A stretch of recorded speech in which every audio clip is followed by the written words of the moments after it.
Hello friends, welcome to my YouTube channel. हमारा topic चल रहा था कॉम्प्लेक्स एनालिसिस के शॉर्ट नोट्स। उसमें हमने करीब करीब कंप्लीट कर लिया उनको। लेकिन जो क्वेश्चंस पीवाईक्यूज़ में मैंने देखे और जो इम्पोर्टेंट क्वेश्चंस हैं उनमें हम जब उनको सॉल्व करने जाते हैं, नेट के हों चाहे सेट के हों, चाहे एमसीक्यूज़ हों चाहे सीयू आरयू के एंट्रेंस एग्ज़ाम्स के हों, तो उनमें क्या होता है कि हम उनको सॉल्व करने जाते हैं तो फार्मूलाज हमको याद होते हैं, फिर भी वो क्वेश्चन हमसे सॉल्व नहीं होते। इसका मेन रीज़न ये है कि हमने या तो उनको सॉल्व नहीं किया होता है या फिर सॉल्व करने की कोशिश भी करते हैं तो वो सॉल्व नहीं होते हैं, क्योंकि कुछ इंपॉर्टेंट बातें जो होती हैं उन क्वेश्चंस के बीच में से उनको पता नहीं होती है। जैसे कुछ लाइंस होती है हिडन, उसको हमको देखना होता है। तो हम टाइम वेस्ट नहीं करते हुए इस वीडियो को आगे बढ़ाते हैं। इसको शेयर लाइक सब्सक्राइब करें, और अगर आप नहीं भी करते हैं तो कोई बात नहीं, मैं वीडियोस केवल आप लोगों की हेल्प के लिए बना रहा हूँ। ठीक है, शुरू करते हैं। सबसे पहले स्ट्रेट लाइन। स्ट्रेट लाइन कौन सी होगी? अगर कहीं भी हमें दिया है इनफाइनाइट रेडियस की सर्किल है, अगर कोई भी सर्किल इनफाइनाइट रेडियस का है तो इसका मतलब सीधा हमको समझ लेना वो स्ट्रेट लाइन है। कौन सी लाइन है? स्ट्रेट लाइन है। सेकंड पॉइंट है हमारा मोड डब्ल्यू बराबर 1। ये होता है यूनिट सर्किल। कहीं भी यूनिट सर्किल दे रखा है तो वो क्या है? मोड डब्ल्यू बराबर 1 है, और मोड डब्ल्यू बराबर 1 ही यूनिट सर्किल या इकाई वृत्त है। अब W बराबर e raise to power Z का Z प्लेन में इमेजनरी एक्सिस का जो मैपिंग होती है वो क्या होती है? यूनिट सर्किल होती है। क्या होती है?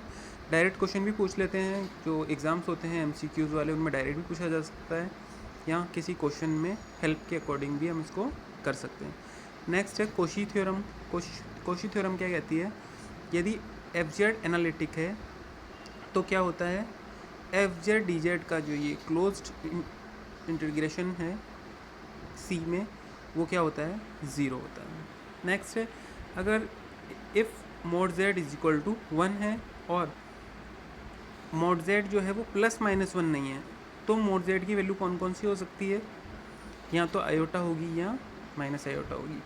अगर वो प्लस माइनस 1 नहीं है और mod Z is equal to 1 है तो उसकी वैल्यू क्या होगी? आयोटा और minus iota. Limit Z tends to 0 Z bar upon Z ये एग्जिस्ट नहीं करता है। ये डायरेक्ट याद रखना हमको बहुत ही बेनिफिशियल है। नेक्स्ट क्वेश्चन ये आया हुआ है नेट एग्ज़ाम में, नेट सेट में, तो देखते हैं इसको कि एन एनालिटिक फंक्शन जो होता है FZ वो कांस्टेंट कब हो सकता है? If any of this happen, वो इनमें से कोई भी एक हो तो वो फंक्शन क्या होगा?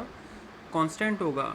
अगर वो एनालिटिक है तो वो कांस्टेंट होगा अगर वो इनमें से किसी भी कंडीशन को सेटिस्फाई करता है। फर्स्ट है real part of FZ is constant. अगर उसका रियल पार्ट कांस्टेंट है, क्योंकि फंक्शन में रियल पार्ट हो सकता है या फिर इमेजनरी पार्ट हो सकता है, तो या तो रियल पार्ट उसका कांस्टेंट है या फिर इमेजनरी पार्ट उसका कांस्टेंट है, या आर्ग्यूमेंट हम कैसे निकालते हैं उसको आगे देखेंगे। आर्ग्यूमेंट जो है उसका कांस्टेंट है, या उसका mod of FZ equals to constant है। और फिफ्थ शर्त इसकी इंपॉर्टेंट है, अगर FZ का जो FZ बार कंजुगेट के साथ उसकी इमेज निकालते हैं FZ बार, वो एनालिटिक है। अगर पांचों में से सारी शर्त हो तब तो कांस्टेंट होगा, इनमें से कोई भी शर्त की अगर पालना हो रही है तो वो क्या होगा? कांस्टेंट। नेक्स्ट देखते हैं, अगर कोई भी फंक्शन एनालिटिक है और बाउंडेड भी है तो वो फंक्शन क्या होगा? कांस्टेंट होगा, और कांस्टेंट फंक्शन का जो डेरिवेटिव होता है वो क्या होता है? ज़ीरो।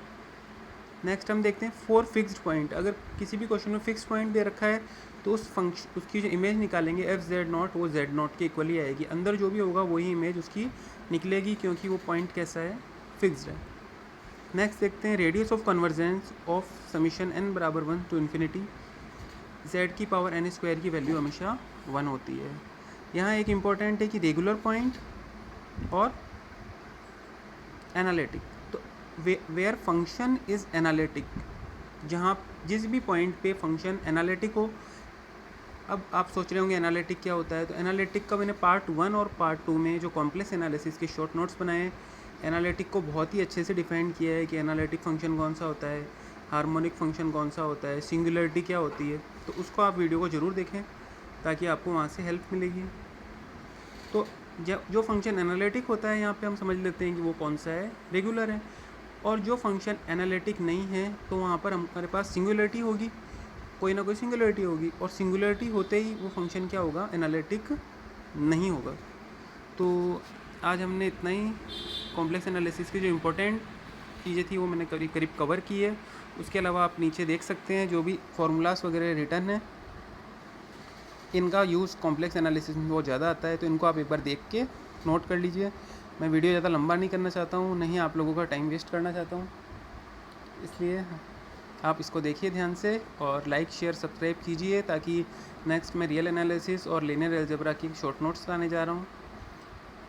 हम क्वेश्चन को सॉल्व करने में हमको नेट एग्ज़ाम में सबसे ज़्यादा प्रॉब्लम होती है, हम कितना भी पढ़ाई कर ले, क्योंकि हमने कभी फैक्ट्स की तरफ ध्यान नहीं दिया होता है। PYQ में कहाँ से क्वेश्चन, कौन सी लाइन क्या बोल रही है, हमको एग्ज़ाम में टाइम बहुत कम होता है, इसलिए आप इसको ध्यान से देखें और करें। Thank you.